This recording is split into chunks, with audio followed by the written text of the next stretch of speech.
Bonjour à tous et bienvenue sur Financial Afrique, dont l'invité spécial qui reçoit Olivier Fokam, directeur de publication d'Infrastructure Magazine, avec qui nous allons décrypter la une de son journal consacré au bilan de Macky Sall intitulé Bilan social impressionnant. Bonjour Monsieur Fokam. Bonjour.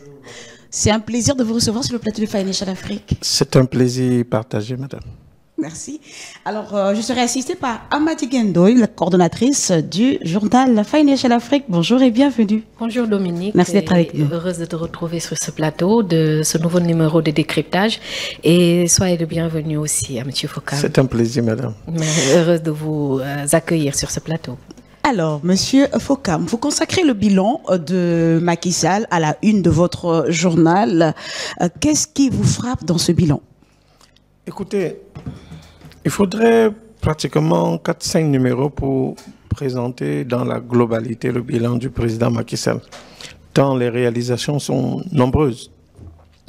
Nous avons produit 2 éditions, dont la première portait sur le bilan des infrastructures réalisées. Série en novembre 2022. En novembre 2022, une édition qui portait sur, qui faisait le point et présentait le nouveau Sénégal, le Sénégal nouveau en termes d'infrastructures construites dans le pays.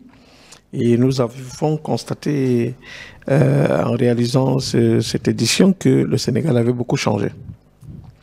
Il était pratiquement en chantier.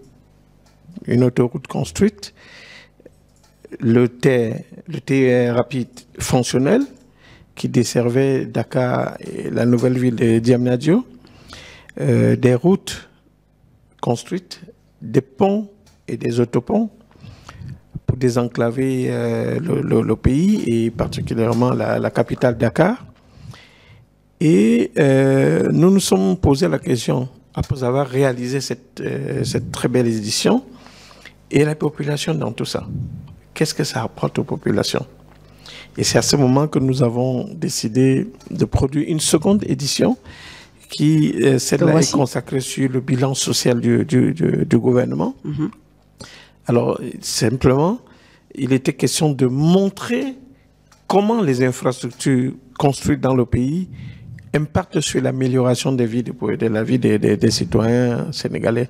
Et ça a été une très belle aventure. Nous nous sommes rendus compte que le gouvernement a beaucoup travaillé.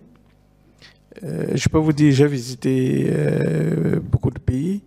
J'ai rarement vu autant de projets sociaux créés, financés pour améliorer la qualité de vie des Sénégalais. Ça ne se ressent peut-être pas maintenant, mais à moyen terme, dans 4, 5 ans, 10 ans, les Sénégalais vont se rendre compte que leur pays se porte nettement mieux. Alors, M. Fokam, beaucoup des Sénégalais estiment qu'on ne mange ni les autoroutes, ni le train express régional. Une position défendable. C'est pas mes connaissances. Aucun pays ne s'est développé sans les infrastructures. Aucun pays dans le monde. On met d'abord les bases de développement en construisant les routes, les ponts et autres. Et je vous prends un exemple. Dans l'arrière-pays, il y a des populations qui font l'agriculture. Okay? Comment elles font pour que leurs produits se retrouvent dans la capitale s'il n'y a pas de route? Or, les infrastructures coûtent cher. C'est pour cela que beaucoup de gouvernements mettent beaucoup de temps à construire des infrastructures. Et je vous prends cet exemple. Pour que l'agriculture soit efficace et rentable dans la zone, par exemple, du Nord, il faut qu'il y ait une route qui permet aux populations, aux agriculteurs qui sont dans le Nord, d'écouler leurs produits vers le centre. Et donc, la route, elle est nécessaire. Pour faciliter, pour que l'économie soit diversifiée et qu'elle soit efficace, il faut construire les infrastructures. Je vous prends un exemple, rien que dans Dakar, avec les routes qui sont construites, vous allez avoir de moins en moins de vieilles voitures et de plus en plus de nouvelles voitures. Parce que la chaussée et la voirie, elle est praticable. Ça, c'est un avantage. Mm-hmm. Et c'est un autre business qui se développe, le business de nouvelles voitures, de voitures neuves, de belles voitures. Non, je veux vous dire, aucun pays ne s'est développé sans commencer par les infrastructures. Même les pays qui nous donnent des leçons aujourd'hui, là, non, ils se sont d'abord développés par les infrastructures.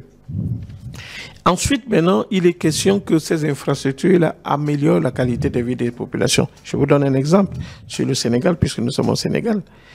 Lorsque le président, je ne parle pas au nom du président, hein, moi je fais un constat. Lorsque le président arrive au pouvoir, il se rend compte qu'il y a très peu d'hôpitaux dans le pays. Et donc les gens devaient partir des Ziguinchor et d'ailleurs pour venir se soigner à Dakar.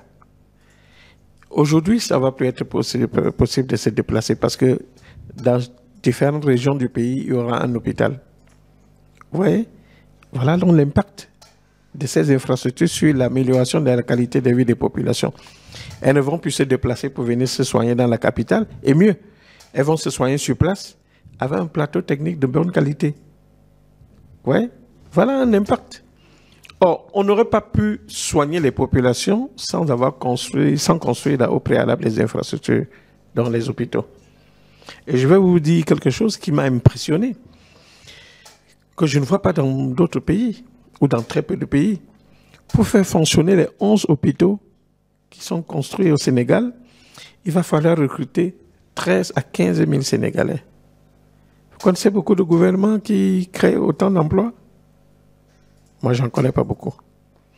Ça va être 15 000 Sénégalais, dont des médecins, et le Sénégal en la matière forme de très bons médecins, des comptables, des chauffeurs, des infirmiers, des ambulanciers, parce que pour chaque hôpital, il faudra un minimum de 2000 personnes hein, pour faire fonctionner cet hôpital. Vous voyez que c'est énorme. C'est-à-dire qu'on a construit des infrastructures, mais ces infrastructures permettent de donner des emplois aux Sénégalais. Mais ces infrastructures aussi permettent aux Sénégalais et aux Africains qui vivent ici de se soigner et dans des hôpitaux de très bonne qualité, avec de très bons médecins sénégalais. Le Sénégal est une référence dans la formation des médecins. Voilà le parallèle entre l'investissement dans les infrastructures et l'amélioration de la qualité de vie des Sénégalais. Je vous donne encore un autre exemple. Le centre de cancérologie est en cours de construction à Diamniadio. D'abord, ça va être une nouveauté, une innovation qu'on soigne le cancer au Sénégal. Ensuite, vous aurez des malades qui viendront de partout, de l'Europe. Vous savez, pour prendre un rendez-vous, parfois, dans les hôpitaux européens, il faut 3 mois, 4 mois. Mais ils viendront ici avec un délai beaucoup plus raisonnable. Et il y a eu toute une économie qui va se développer autour de cet hôpital-là, c'est-à-dire les gens qui viendront avec leurs malades vont habiter des hôtels ou des maisons tout autour. Il y a une économie qui va se développer autour de cet hôpital à Diamniadio, comme tous les autres hôpitaux du Sénégal. Vous aurez des gens qui vont vendre la nourriture, des petits commerces, des pharmacies qui vont être construites tout autour de ces hôpitaux. Donc, ça développe le business. Alors, si les réalisations sont indéniables, comme vous le dites, mais on note toutefois une forte augmentation du niveau de vie et de l'inflation. N'est-ce pas là le point faible du bilan de Macky Sall? Ce n'est pas un problème sénégalais. Cette inflation est partout en Afrique. Partout. Une anecdote. En France, aujourd'hui, en 2023, il y a des délestage. Vous vous rendez compte? Alors qu'au Sénégal, il n'y a pas de délestage depuis plusieurs années. Alors, parlons d'électricité et d'énergie. Quand Macky Sall arrive au pouvoir, il est survenu cette année-là, je crois en mars 2012. 2012, oui, tout à fait. Une émeute à cause des délestages qui avaient entraîné des morts. Le délestage était un sujet quotidien et banal. Aujourd'hui, quand il y a coupure de lumière pour 30 minutes, c'est une anecdote. Vous voyez un peu comment ça s'est inversé? Mais il a fallu construire des infrastructures pour apporter la lumière aux Sénégalais. Ça, c'est un bilan, ça, c'est un élément possible. aussi, mais il faut aussi noter que même si l'inflation, c'est au niveau mondial, il faut quand même compter que le Sénégal est un des pays les plus chers d'Afrique. Alors que le niveau de vie, les salaires, par exemple, des travailleurs ne suit pas cette logique-là. Et tout à l'heure, quand... Je vais vous surprendre. Les fonctionnaires sénégalais sont mieux payés que les fonctionnaires camerounais. Alors, monsieur, vous pouvez la laisser terminer sa question? Non, je l'ai compris. Je vais juste embrayer. Les Sénégalais, les fonctionnaires sénégalais sont très bien payés. En Afrique subsaharienne, je connais le Sénégal et la Côte d'Ivoire qui payent très bien les fonctionnaires. Les fonctionnaires parfois touchent au-delà de 500, 600 000 francs. Oui, mais quand on parle de niveau de vie, quand on parle de salaire, c'est pas forcément les fonctionnaires, parce qu'il y a le secteur privé aussi. Il y a les gens qui se débrouillent du jour au lendemain. Et qui, le secteur informel, quand le pouvoir d'achat augmente et que eux, leurs revenus ne suivent pas, c'est un problème. Et tout à l'heure, vous souleviez le fait que le président ait construit des infrastructures sanitaires dans les régions. C'est bien louable, mais on se rend compte aussi qu'il reste beaucoup à faire parce que la santé coûte très cher au Sénégal. Ça coûte excessivement cher. Pour se soigner au Sénégal, il faut avoir de l'argent ou on attend la mort au tournant. Et quand on dit qu'actuellement l'État du Sénégal doit plus de 29 milliards de francs CFA, ce qui fait à peu près 48,6 millions de dollars, c'est quand même énorme. Parce qu'on construit des infrastructures. Si la population ne peut même pas se soigner dans ces infrastructures-là, on peut se demander où est l'utilité. Je ne voulais pas parler au nom du gouvernement. Je ne suis pas mandaté par le gouvernement sénégalais pour parler en son nom. En tant que patron de ce magazine, j'ai une lecture. D'abord, je vous le rappelle, la conjoncture, elle n'est pas que sénégalaise. Dans tous les pays en Afrique, on l'a déjà compris, il y a une inflation. Parce que ce que j'ai remarqué en discutant avec beaucoup de Sénégalais, c'est qu'ils ne sont pas, certains ne sont pas ouverts sur l'Afrique. Ils ne regardent que leur pays. L'inflation, elle est partout. Ensuite, elle est moins forte dans les autres pays parce que ces pays-là sont des pays qui pratiquent beaucoup l'agriculture, ce qui n'est pas le cas du Sénégal. Est-ce que déjà, ce n'est pas un problème? Est-ce que l'État du Sénégal, par exemple, n'aurait pas dû favoriser les investissements dans l'agriculture, par exemple, plutôt que dans les infrastructures, bon, vous me direz que ça se rejoint, par exemple, routières ou autres, mais mieux favoriser les investissements dans l'agriculture pour, par exemple, réserver un trop-plein de demandes sociales. Je vous ai présenté un projet qui va entraîner la construction de 15 000 emplois. Je ne vous ai pas développé les zones économiques qui sont en création, qui sont aussi un pôle d'emploi en termes de milliers d'emplois. Mais ce n'est pas à l'État de tout faire. Au Cameroun, vous savez combien touche un fonctionnaire au Cameroun? 250 000 francs. Au Sénégal, c'est le double. Au Côte d'Ivoire, c'est le double. Mais pourquoi là-bas, l'impact est moins fort? Parce que les gens se sont mis à l'agriculture. Ce n'est pas à l'État sénégalais de demander aux gens de faire l'agriculture.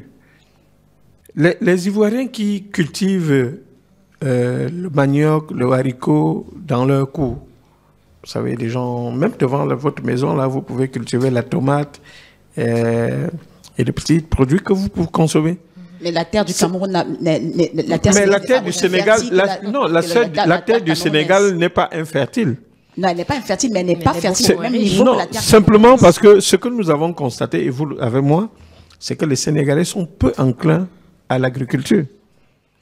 Il faut peut-être que le gouvernement mette un accent à ce niveau-là pour expliquer le bien fondé de l'agriculture et pour peut-être amener les uns et les autres à investir dans l'agriculture. Il faut aussi que les gens intrinsèquement, je vais vous dire au Cameroun, par exemple, c'est un peu un modèle de réussite là-bas. Vous avez des ministres et des directeurs généraux, mais qui investissent chacun dans l'agriculture. C'est-à-dire, le week-end, ils sont dans leur champ. Ils ont des vastes étendues de terre qu'ils cultivent, le manioc, le haricot, les fruits.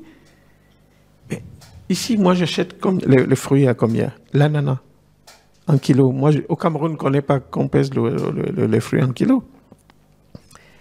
Ici, chacun dans sa zone, les gens dans la zone rurale, les gens peuvent se mettre à l'agriculture. La petite agriculture, si chacun se met dans la petite agriculture, il faut me croire ça va diminuer l'impact. Bon, maintenant, l'autre côté, de l'autre côté, est-ce qu'il y a l'infrastructure nécessaire pour c'est pas une question d'infrastructure. Par exemple, en Côte d'Ivoire, il n'y a pas besoin d'infrastructure. Il est juste question d'avoir de la houe, ok, et quelques semences que vous plantez devant votre maison. Monsieur Foucault, pour permettre qu'elle termine sa question, oui. Il y a un réel manque d'infrastructures au niveau des champs, par exemple, au niveau des régions reculées. Par exemple, au niveau de l'oignon, quelquefois, il y a une surproduction et quelquefois, ça pourrit dans les champs. Ça pourrit dans les champs parce qu'il n'y a pas de chambre froide, il n'y a pas d'infrastructures qui sont mises en place pour pouvoir absorber ce trop-plein et pouvoir le remettre sur le marché quand ça manque, par exemple. Donc, c'est un manque à gagner pour ces agriculteurs. L'État ne peut pas tout faire. Mais c'est à l'État de mettre en place ces infrastructures. Au Sénégal, j'ai constaté, les Sénégalais ont beaucoup d'argent. Il faut que les Sénégalais investissent dans ce pan-là. Ce n'est pas forcément l'État qui doit faire ça. Vous comprenez? Des hommes d'affaires peuvent investir dans ce domaine-là. Je vais vous donner une autre anecdote qui m'a un peu... Vous vous rendez compte combien d'hôtels au Sénégal, de grands hôtels appartiennent aux Sénégalais? Pourtant, les Sénégalais ont beaucoup d'argent. J'aimerais voir des grands hôtels au Sénégal qui appartiennent aux Sénégalais. L'État ne peut pas tout faire. Si les Sénégalais ne peuvent pas eux-mêmes investir dans ce secteur, l'État ne va pas le faire. Et bien entendu, les mesures qui sont prises par l'État vont à moyen ou à long terme atténuer les difficultés que les Sénégalais vivent aujourd'hui. Je vous donne un ou deux exemples. La couverture maladie universelle est une réalité aujourd'hui. C'est-à-dire avec une souscription minimale de 3 000 francs mensuels, annuels, vous avez un taux de couverture de plus de 80%. Mais ça existe au Sénégal et ça n'existe pas ailleurs. Est-ce que vous savez qu'il y a des infrastructures, des hôpitaux par exemple, ou des postes de santé à un niveau inférieur qui refusent maintenant de prendre ces gens-là parce que l'État leur doit tellement d'argent que maintenant, quand vous vous présentez... Ça, c'est un autre problème. Même avec le plan Sésame, pour les vieux, pour les excusez-moi du terme, pour les personnes du troisième âge, il y a des hôpitaux qui maintenant refusent de prendre ces gens-là parce que l'État leur doit... Tout à l'heure, je vous ai parlé de 29 milliards de francs CFA. Ça, c'est un autre problème. Beaucoup. Et je me fais fort d'attirer l'attention de la ministre de la Santé sur ce point-là. Je vais l'interroger là-dessus. Ça ne sert à rien que des mesures soient mises en place et qu'elles soient bloquées. Mais sur le principe de permettre aux Sénégalais d'avoir une couverture maladie, c'est quelque chose d'énorme que vous avez au Sénégal et que vous n'avez pas dans beaucoup de pays. Parce que l'autre chose que vous ignorez, c'est qu'il y a des choses qui sont réalisées ici que vous ne trouvez pas dans les autres pays. Monsieur Foucault, à quoi ça sert d'avoir une couverture maladie si au final vous ne pouvez pas l'utiliser parce que certains hôpitaux vous refusent de recevoir? C'est une limite d'un projet et je crois que le gouvernement est informé et qu'il va régler. Nous, les médias, nous devons nous assurer que le gouvernement règle le problème. Mais sinon, le projet, il est intéressant, il est bénéfique et il est beaucoup plus bénéfique pour les couches défavorisées. Je suis en train de vous présenter un des projets qui vont à moyen terme améliorer la qualité de vie des populations. Il y a un autre projet où on donne aux populations distribution de 100 000 francs à certaines couches défavorisées. Vous connaissez beaucoup de pays où on distribue autant d'argent? Alors, quand vous donnez 100 000 francs à une couche, à une population rurale, c'est beaucoup. C'est beaucoup. Maintenant, si certains pouvaient mettre cet argent à profit pour investir dans l'agriculture, ce serait une bonne chose. C'est beaucoup avec une forte augmentation du niveau de vie et de l'inflation. C'est pas beaucoup. Avec vous qu'il faut interpeller le gouvernement sur sa politique de décentralisation pour empêcher que tout le monde vienne à Dakar.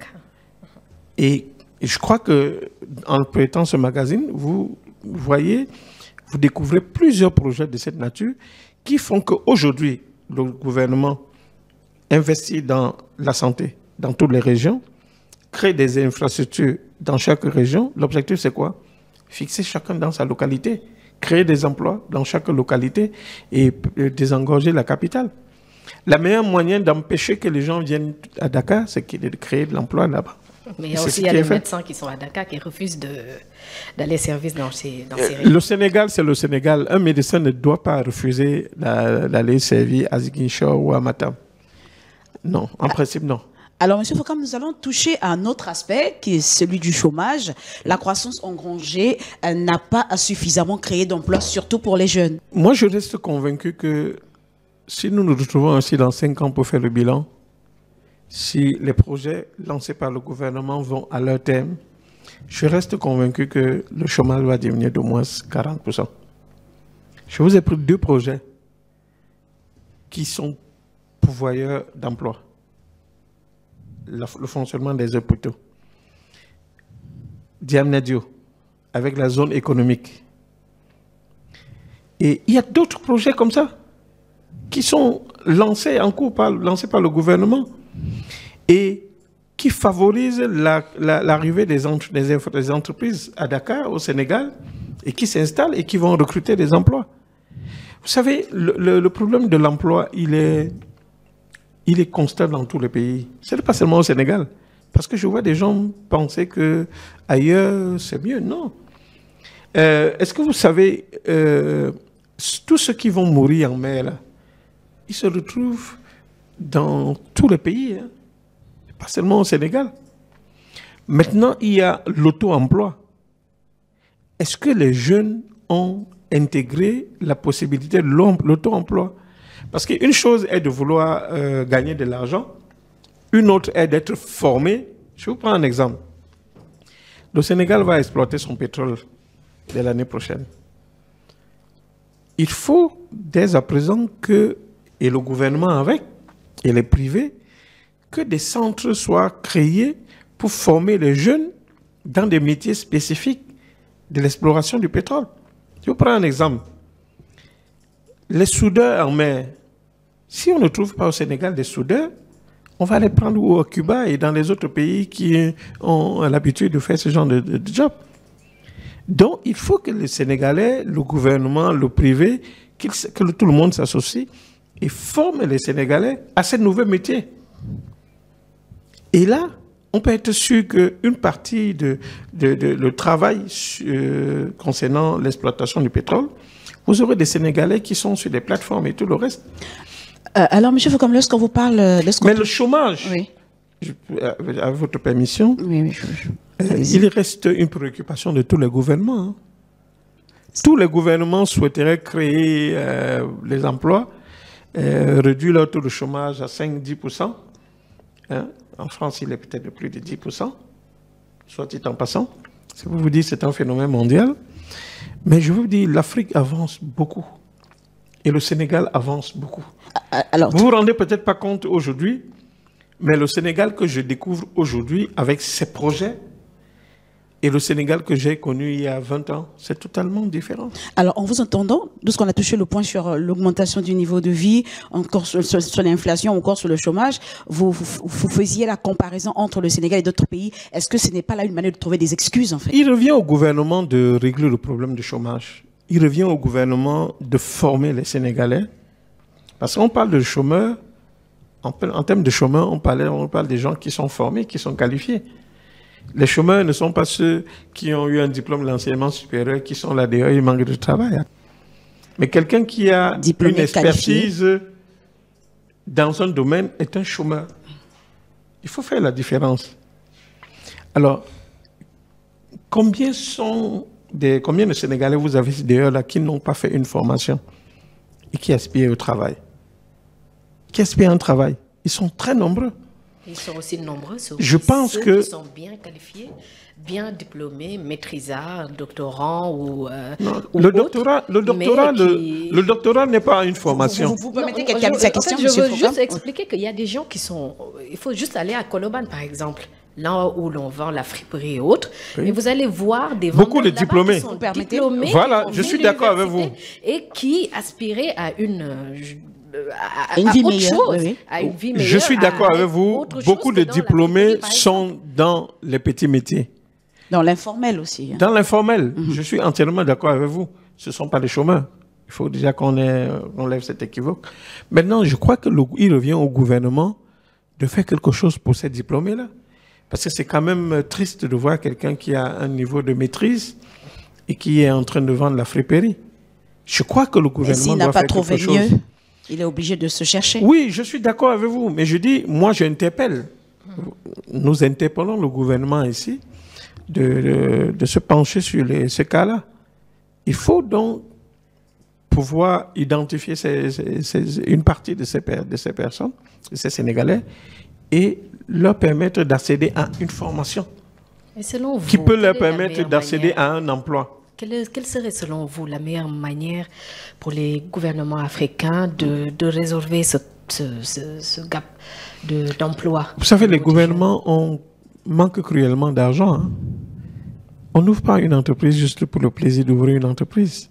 On ne crée pas une entreprise comme ça. Les gouvernements font face à une crise financière qui est terrible, hein, je peux vous dire. Alors, donc, le peu que le gouvernement réussit à capter, ils essayent de mettre ça dans des projets prioritaires tels que la santé, l'éducation. C'est vrai que tous ces gens-là, lorsqu'ils sont éduqués, se regroupent être dans la liste des diplômés que nous avons là.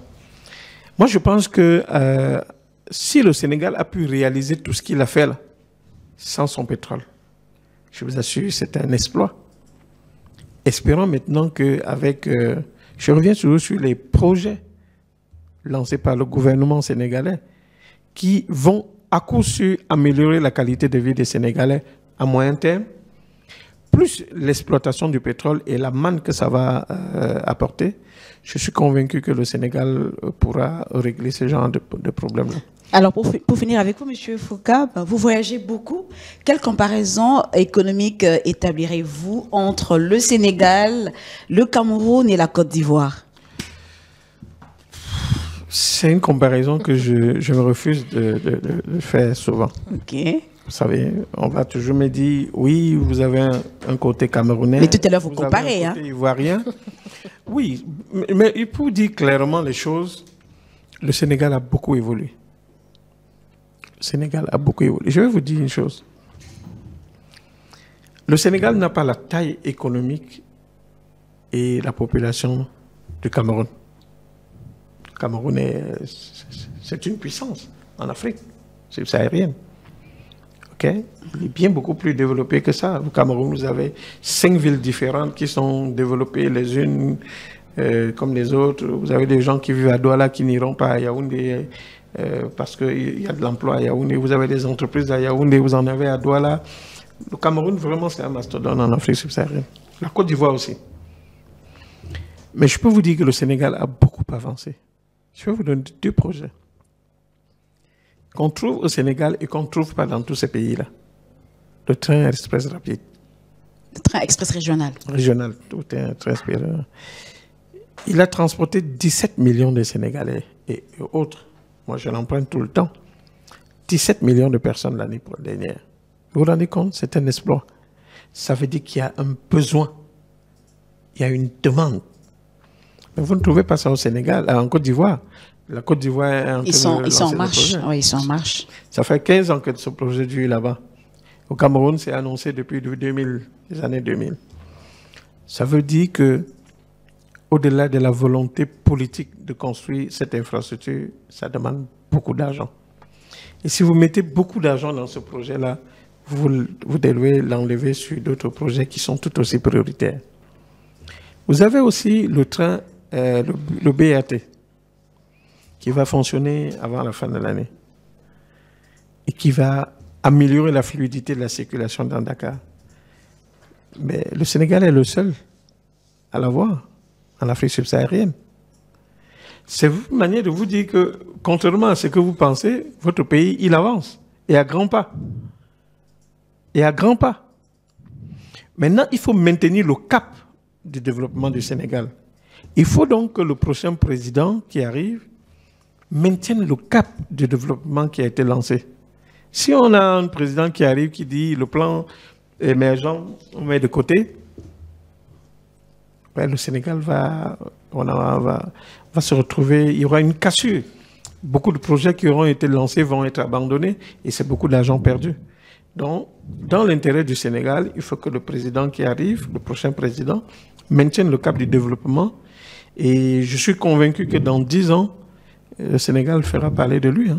Donc, c'est sur ces mots que nous vous remercions d'avoir accepté de venir sur ce plateau, décrypter ce numéro spécial consacré au bilan du président Macky Sall intitulé « Bilan social impressionnant ». Si vous permettez que je dise un mot avant de partir. D'accord. Je voudrais vraiment remercier le président de la République qui nous a fait confiance et nous a invités au Sénégal pour réaliser les 2 éditions. Il ne faut pas oublier la première édition sur le bilan social, le bilan des infrastructures au Sénégal. Et il a cru en nous et il a vu ce que nous avons fait en Côte d'Ivoire et il a compris que nous pouvons... vous savez, notre philosophie, c'est quoi? C'est offrir aux Africains un narratif qui repose sur les réalités.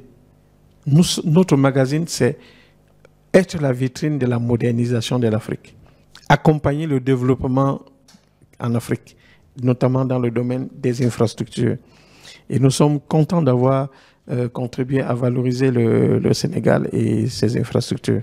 Donc, M. Fokam, c'est sur ces mots que nous vous remercions d'avoir accepté notre invitation. Je rappelle que vous avez consacré un hors-série en novembre 2022, exclusif Macky Sall. Nous voulons être un hub entre l'Europe et l'Afrique et entre les États-Unis et l'Afrique. Et le dernier, la une de votre dernier journal, il est consacré au bilan social impressionnant, comme vous l'avez intitulé. Merci d'avoir été des nôtres. C'est moi qui vous remercie. Merci d'avoir été l'invité spécial de Financial Afrique. Merci également à Madi Gendoy, la coordonnatrice du magazine Financial Afrique. Je rappelle que vous êtes le coordonnateur et vous êtes le directeur de publication de Infrastructure Magazine. Merci également à vous d'avoir été des nôtres et de la fidélité renouvelée à Financial Afrique. C'est tout pour l'invité spécial d'aujourd'hui. À la prochaine, l'information continue sur financialafrique.com.